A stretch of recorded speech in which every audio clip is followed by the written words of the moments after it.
All right, are you getting excited about choir growth this season? Are you dreaming about what that looks like for you and your ministry right now? And I hope you're taking the time to begin getting those early adopters on board, because that's going to help lay the framework, lay that groundwork for some awesome results when you begin to push these advertisements for the choir trial period to your church, congregation, or parish. And so what we're going to be talking about today is articulating that vision in a clear and a concise way. And the most important takeaway for you today, my friend, is consistency. You must be consistent in your marketing efforts if you want to see some awesome results. And it's laying that framework of getting those early adopters on board with this idea that's going to set you up for success, to be consistent, to be excited and have that momentum in your marketing efforts. So I'm going to tell you exactly how we at Hillside UMC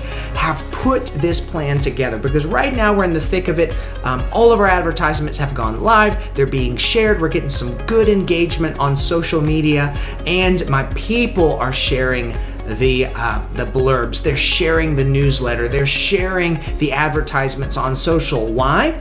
Because I did the work of getting my early adopters on board, and it's going to happen for you too. So now every church, the communication strategy at every church looks a little different. I'll tell you how we're set up at Hillside.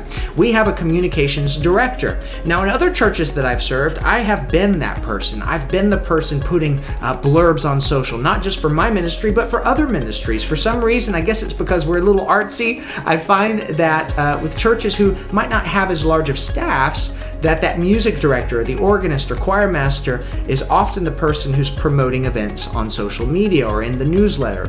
Perhaps this is your church administrative person. So it looks a little different for every situation, but everything I'm going to talk about applies to whatever your situation looks like. So here's how we approach this at Hillside. So, I begin articulating that vision, laying that framework to my choir members, to my people.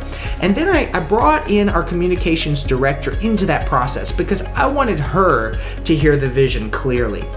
I wanted her to know what it was that we were planning in this choir trial period, this start and end date, for folks to try out choir and overcome the single biggest objection: I don't have time to sing. Well, we're creating that space for them, and we want it to be successful, so we get our communications director on board with what it's all about. And then I asked her, I said, can you put something together that is organic? It has our feel, it has our choir members depicted on the graphic or whatever that is, and perhaps there's a way to point the attention of folks to the fact that we're overcoming that objection: I don't have time to sing. And she came up with an amazing graphic that I'm actually going to share with you right now. Here's what it looks like, our choir trial period. And you can see here, we're very, very clear in what this is. This pertains to the music ministry. So you've got the choir. These actual pictures of my choir members at Hillside.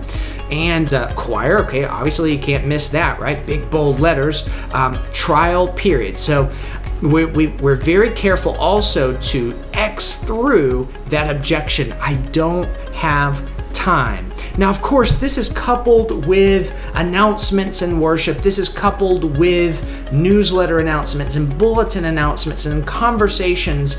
All of this works together, because that branding, that messaging process is not just one single part of that we emphasize for just a couple of weeks or whatever. It's a process that we go through, and that's how we get awesome results. So she put together this wonderful graphic, and you can see here, running Lent through Easter Sunday. Get more information, there's my email address. Now what's cool is we're starting to get some good engagement here on social. I'm going to move myself over here a little bit, and you can see we're starting to get some shares and some likes there.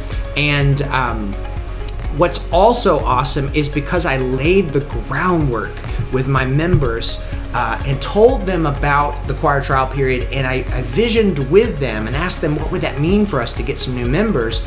They were super excited about it. So we've got lots of shares on social. I'm having lots of conversations with people in worship, and these are people that that I've never talked to about choir at Hillside before. So it's awesome. And my members, my choir members are having these conversations as well. So in our marketing efforts, we're covering social media, and you have to be consistent there. It's not a one and done kind of thing. You can't put it out there once and expect good results. You've got to be consistent. I'm talking every day. I'm talking every other day. I'm talking about don't leave gaps of time, post on Monday and then I post next Tuesday. No, you've got to be consistent, because there's an algorithm on social media, and the way that it works is the more that you post, more people are going to see, right? Facebook's algorithm sees those shares going on. It sees the engagement. Oh, I like that. Oh, I love that. Or, I comment on that, or somebody shares it with somebody else. And the algorithm begins to kick in. It says, oh, these people like this, so I'm going to push it out to more people. So consistency, there's that word, is so very important in getting that message to more people. Now, coupled alongside this, we're doing our direct marketing. That's your conversations with people before and after worship. Don't miss those opportunities. That's your conversations through email, people who are emailing you directly and wanting to learn more about the choir trial period. That's your conversations with your choir members who say, hey, I've been talking to my friend Sally who's really interested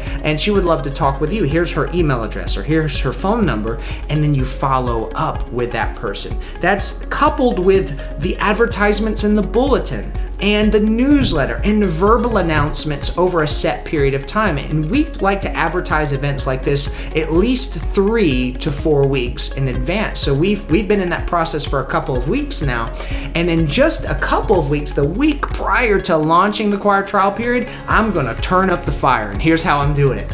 I'm gonna have one of my people, one of my choir members who have been in the choir and love the choir and have stories to tell and share within a 45-second time frame. We'll cross our fingers and hope that happens. I'm gonna have them share in the announcements portion of our worship service about what choir has meant to them, because it's those stories that resonate with people, and it's those stories and the connection and the community that people talk about that's going to attract others. And all of these things working together, being consistent and clear in your messaging on social and in direct marketing avenues such as the bulletin and newsletter and verbal announcements and conversations, that over the course of those 3 to 4 weeks, you're advertising for this, and your choir members also doing this work for you.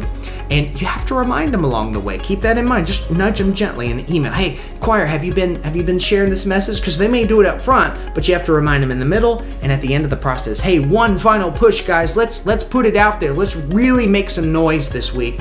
You're gonna get some awesome results, friend. Now, the choir trial period is awesome for those quick results, and it's gonna get you some results this season. I promise you. If you implement it in this way, what would one new singer mean for your choir? What would 3 new basses mean? What would 6 to 7? What would 30% growth look like for you and your church choir? It's going to be awesome. You're going to finally be able to present that piece. You're going to have a stronger soprano section. The list goes on and on. It's a great strategy for short-term growth. But here's the thing, in order to grow long-term, in order to have that consistent upward trajectory where we're adding new members who are staying on long-term, long-time members of your choir for that consistent, steady growth, you've got to have a strategy for that. And I've got lots of strategies for you, my friends. I'm going to tell you about that in the next video, but here's what I want you to do. I want you to begin getting consistent in your marketing efforts. Talk with your communications person. Go ahead and start branding and clearly messaging that choir trial period for your congregation or parish, and we're going to talk about long-term growth strategy next video. I'll see you soon.